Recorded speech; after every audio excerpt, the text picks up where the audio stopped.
Yo, I appreciate you tuning in for another brand new review. So what's in store for you here tonight?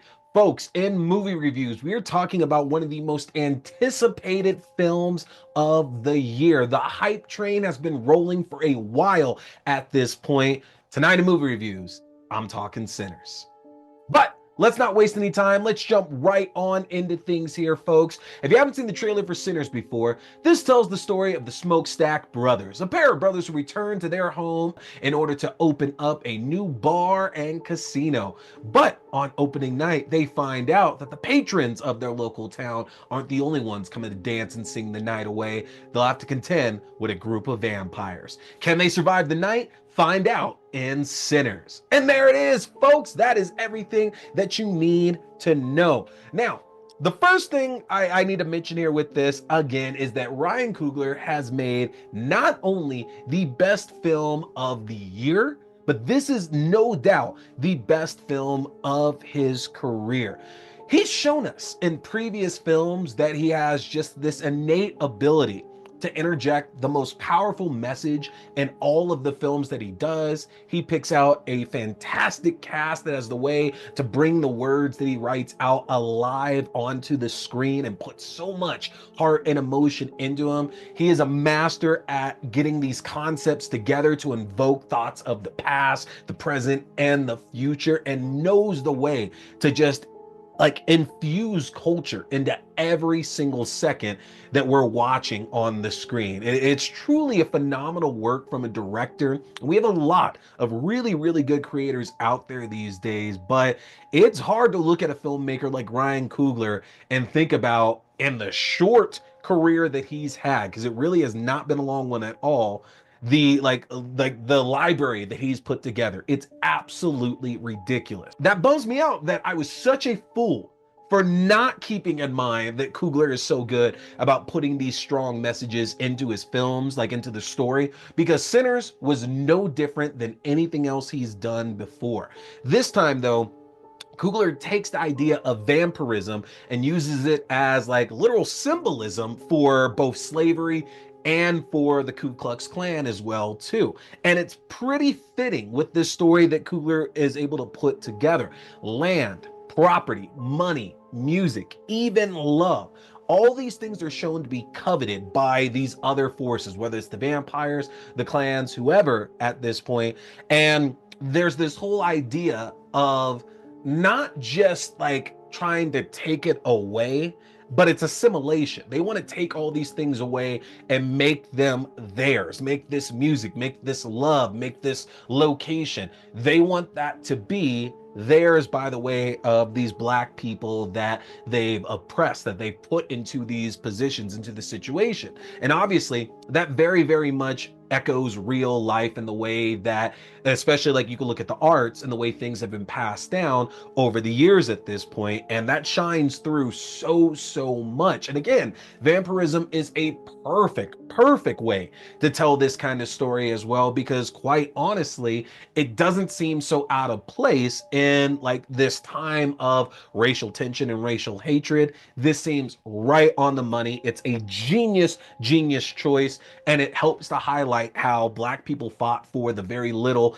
that we've had, and that there were still those out there who wanted to own that little bit as well too. And granted, and the movie shows us the vampires for sure have a different approach about trying to take these things from all these people compared to a group like the Klan, but nevertheless it doesn't change the fact there that the goal is still ultimately the same with all of this. And I mentioned music as being one of the things that all these people are trying to take, and music plays such an important role here in this film. Like, I don't know if I would go so far to call this like a musical, so to speak, but there were enough like original numbers in here and enough just like covered numbers happening in this that it's hard not to look at a film and say it's at least musical adjacent. Coogler and the Goransons do a fantastic job of infusing music into so much of the heart and the blood here of this story that it really does have the power to bring together the past, the present, and the future to give us an idea of where we've been at and show us where we could possibly go. You know, there's this scene that takes place at the film's main location, which again is this bar and casino that the Smokestack brothers end up opening up. and it's showing preacher boy, Sammy, basically our main character in this film, finally gets up on stage, gets a chance to play, his song that he's been working on, and it just transcends everybody in there. Like everybody just feels the music running through their soul, their very being, everything that makes them then, and everybody that's there at that juke joint is just drawn to it. And not only that, we get to also see how it draws in all these other forces as well too, that the vampires take note of that and take note of this power that Sammy has through his voice and through his playing, and again, the ability to connect everybody to these different generations. And I loved this idea that it wasn't just about like getting blood and getting a meal and taking ownership of these people, that these vampires really see what Sammy does have to offer here, and they know that that's something that they absolutely have to have. And there's so many scenes in this to where like everything is timed out to the music that's happening, these performances that are going on at the juke joint as well too. Coogler has always used music in the films that we've seen, whether it's Black Panther, whether it's Creed, to again also advance that story as well too. It always plays an important part. That's the reason why these soundtracks that he has for these films are so incredible. And Sinners, no doubt, like y'all, I say Oscar nominations all the time, and there should be for the script, for this acting, for the directing, for the movie in general. But the music in this film, if this doesn't catch awards nominations when we get to this point, in about 8 months or so here, something's off. Something is absolutely off, because this is truly one of the best scores and some of the best music that I've ever heard in a film. It truly, truly enriches it. And again, it ties into so much of what Coogler is saying here through this story. And earlier I mentioned that this movie was very much from Dusk Till Dawn by way of Killers of the Flower Moon. And if you've seen those films, you are absolutely going to see those influences here for sure. There is a lot of From Dusk Till Dawn in this movie. And funny enough, just like Tarantino, he has a love of John Carpenter's The Thing, which shines through in one very, very specific, fairly obvious homage. It doesn't take it away from putting smiles on your faces. Like none of the stuff that was directly lifted, as it seems, from Dusk Till Dawn made me frown, at least at all. Y'all know From Dusk Till Dawn is one of my absolute favorite films. If you haven't paid attention to like the posters that I have here sometime, there's a From Dusk Till Dawn poster right there. I absolutely love that movie, y'all. And so bringing a little bit of that out here, and by a little bit, it's definitely a lot, so good, y'all. Um, in terms of like the scares and the blood and the gore here for this, you are going to get a lot of violence, a lot of blood, a lot of gore, a lot of viscera around here. This is a violent movie when it kicks up for sure here. This is a bloody, bloody movie, and the violence makes all the sense, because throughout a number of these characters, tensions are running high throughout the entire film, and you're gonna feel that tension in you.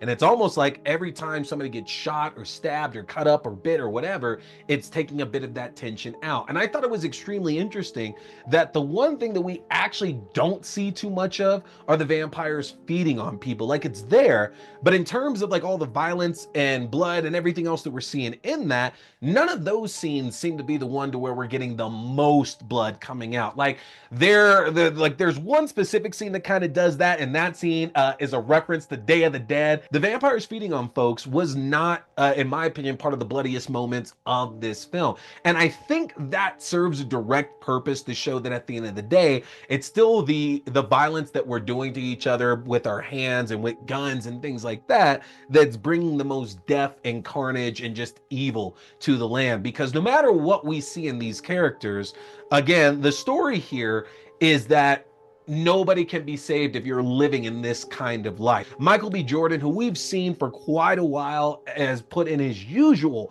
great work, but this time he gets the chance to do it in dual roles as twins, and he's able to make very different performances between the both, to where those small characteristics between twins that you usually see are definitely still there, but Smoke and Stack are very, very much different. And I found it extremely interesting that throughout the first half of the film, we have a different opinion of, I guess, who's the more violent, the more volatile, the more dangerous brother. And by the end of the film, that absolutely has to be swapped around. I love that because it definitely gives us it lets us talk a bit about misconceptions. And again, when we're talking in a film that's very, very much about race relations, misconceptions is something that is like a bit of a microaggression and that we all need to be mindful of as well too. So keep that in mind as you watch this film because again, you're going to be surprised between the Smokestack twins and how your perception of them changes throughout the film.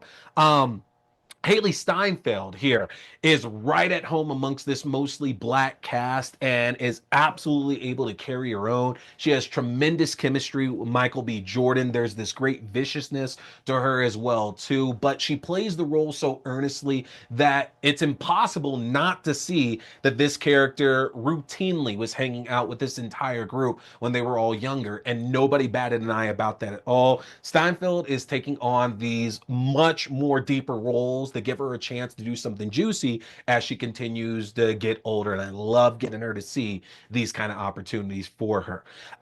That being said, though, the standouts here, without a doubt, first of all, Miles Canton, who plays Sammy or Preacher Boy, and Wunmi Masaku, who plays Annie. Now, Cannon is absolutely going to be a presence on screen for the years to come that we have to pay attention to. It is hard to take the attention off of Michael B. Jordan because that man steals your eyes away anytime that he shows up on screen here. And Cannon is still able to do that effortlessly as this young man who wants to be like the Smokestack twins, but also senses the danger coming from the both of them and wants the opportunity to make his own path out in this world. You can feel that hope that this character has just wanting to get out there. Wumi Masaku's Annie is no slouch in this as well too. You know, you've seen her in movies like His House or the TV show Loki, and she's done fantastic jobs in both of those, but this gives her a lot more to work with here because she gets a chance to again be opposite Michael B. Jordan and play a love interest there. And that chemistry is just as strong between the two of them as it is with Jordan and Steinfeld. She is smoky, she is sultry, she is powerful, she is the voice of reason in this. And of course, I can't skip giving some love to my boy Jack O'Connell. Eden Lake rules.